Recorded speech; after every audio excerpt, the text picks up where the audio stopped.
જવાહરલાલ દ્વિવેદીને યાદ કરીએ અને તેમની સુંદર મજાની પંક્તિઓનું શ્રવણ કરીએ. તો આપના અભિપ્રાયો કોમેન્ટમાં જણાવશો. लहरों से डरकर कभी नौका पार नहीं होती, लहरों से डरकर कभी नौका पार नहीं होती, कोशिश करने वालों की कभी हार नहीं होती. डुबकिया सिंधु में गोताखोर लगाता है, डुबकिया सिंधु में गोताखोर लगाता है, जा जाकर खाली हाथ लौट कर आता है. मिलते नहीं सहज ही मोती गहरे पानी में, मिलते नहीं सहज ही मोती गहरे पानी में, मुट्ठी उसकी खाली हर बार नहीं होती, कोशिश करने वालों की कभी हार नहीं होती, कोशिश करने वालों की कभी हार नहीं होती. असफलता एक चुनौती है, उसे स्वीकार करो. असफलता एक चुनौती है, उसे स्वीकार करो. क्या कमी रह गई देखो और सुधार करो.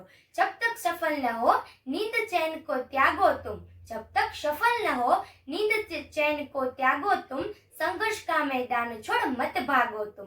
कुछ किए बिना जय जयकार नहीं होती, कुछ किए बिना जय जयकार नहीं होती, कोशिश करने वालों की कभी हार नहीं होती, कोशिश करने वालों की कभी हार नहीं.